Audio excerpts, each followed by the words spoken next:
What's going on, guys? Welcome back into the channel. Today we're doing an updated sliders video just to show you guys what I am currently playing on in my various franchises on Madden 22.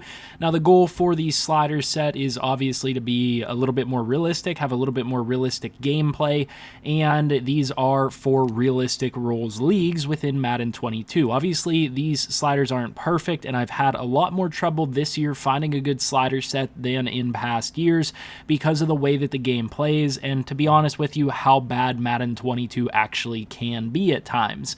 Now with that being said, the settings that we are playing on All-Madden simulation gameplay, and then in addition to that, the clock settings are set to 9 minutes with Excel clock on and set to 15 seconds. Now I still feel like games are a little bit too long, but to avoid having too low of a snap count within the games, we have to go to 9 minutes.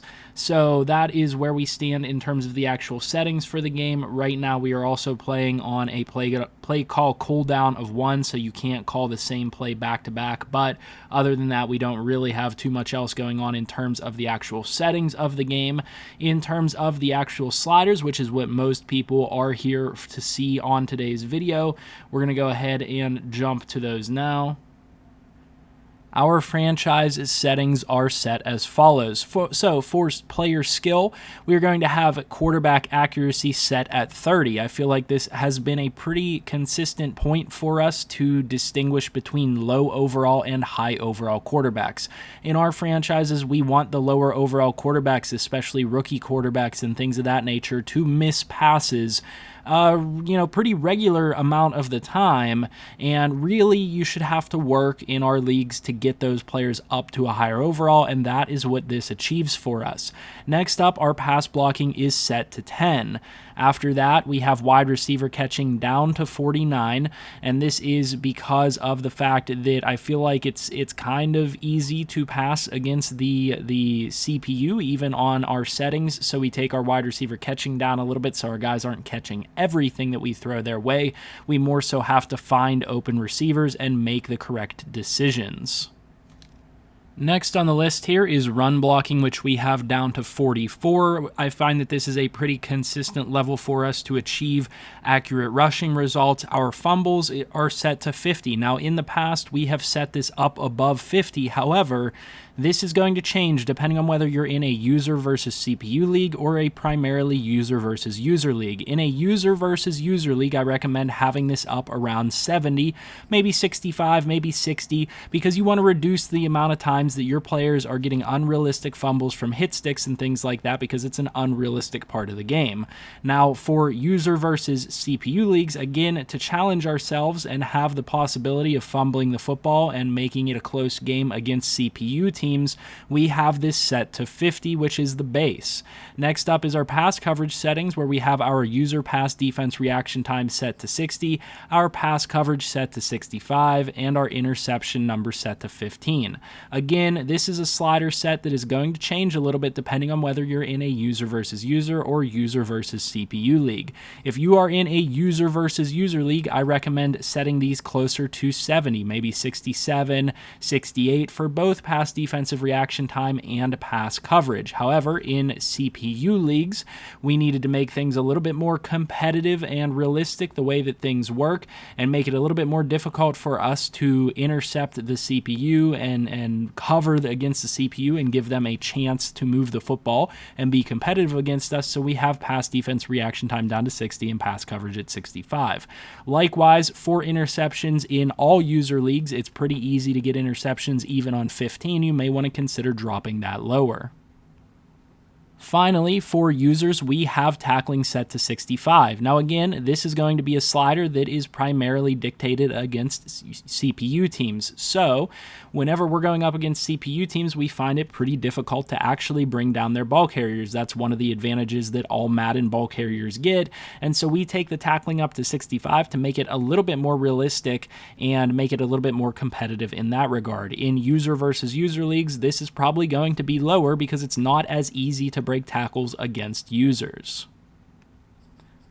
Moving right along, we're going to our CPU skill set. We have the CPU quarterback accuracy set to 42. Now, this is one of those things that we have to balance because, yes, the CPU passers are going to have too high of a completion percentage. It's a problem that we have to live with because when we take this down further to where it needs to be to get realistic completion percentages, the CPU are not going to move the ball down the field.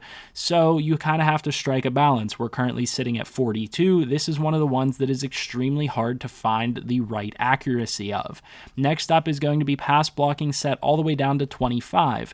If you are using the defensive line like we are in our leagues, we find that it is tremendously difficult to actually get a legitimate number of sacks, especially with top end players. Now, there are various ways that you can glitch that, some different nano blitzes and stuff to get more sacks and things like that, but we find that pass blocking set to 25 for the CPU gives them a realistic amount of time in the pocket.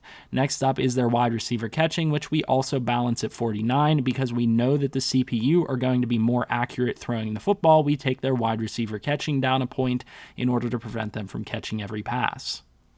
Next is the run blocking slider, which is all the way up to 75. We find that putting the run blocker slider up this far doesn't make it impossible to stop the run against the CPU, but it gives them an option to actually run the football and have an effective offense. Their fumbles are likewise set to 70. It is way too easy to force fumbles against the CPU, so we have that pretty far up because hit sticks can be overpowered. And next up is going to be their pass defense reaction time and coverage skills. Their pass defense reaction time is set to 50. Pass coverage set to 65, and interceptions set to 15. This is actually a pretty good balance point that we found because we find that the CPU does a pretty good job of jumping passes and getting interceptions.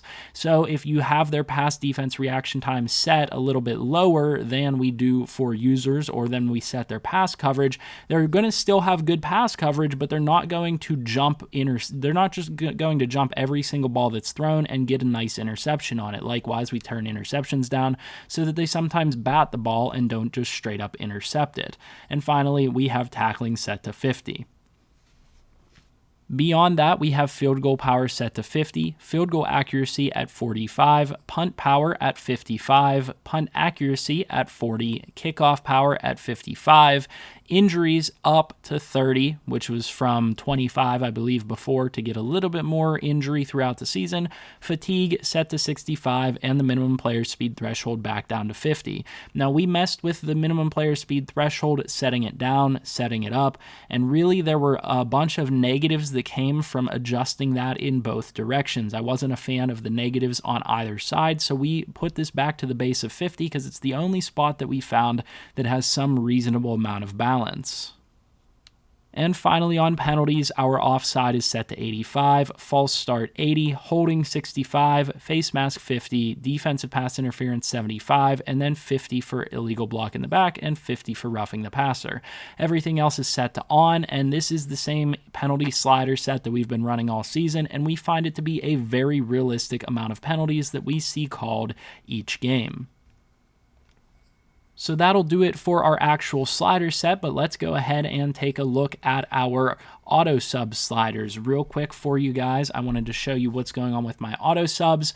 I find that my auto subs are typically good around the 85 to 80 mark if I truly want a player to sub in at a certain position. If I want them to sub in more, like halfback here, I'll turn it up closer to 90, 95, or 100. So you guys can see for most positions, I have it set to 85, 80. On the defensive side of the ball, I have a lot of them set to 80, 75. I don't have as much depth on the defensive side of the ball. I do still want players to rotate, but not as often, so I have them set to 85, 80 or 80, 75, and that is a pretty good balance point for me so far this season. I haven't really had too many issues with my sub in or sub out numbers.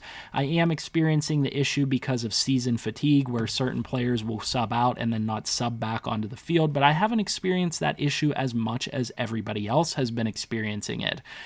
So with that being said, hopefully you guys enjoyed this video, or hopefully you found it helpful. Maybe it gives you some ideas ideas where to go with your slider set. If you have a good slider set, certainly let me know what adjustments you make on your sliders, and I'll try them out because, you know, like I said, we've been struggling to find a legitimately good slider set this year, something that is, you know, fun for everybody in our league because we have a mixture of skill sets. I consider myself to be really good against the CPU. We have certain guys that are really good against users, not as good against the CPU and things like that. I'm not as good against users, so it's tough to find a very good balance, and that is the best balance that we have struck so far. So like I said, hopefully it was helpful to you in some way. Make sure you guys leave a like on the video, subscribe to the channel if you're new, and comment down below. I'll see you guys in the next one, and I hope you have a good one.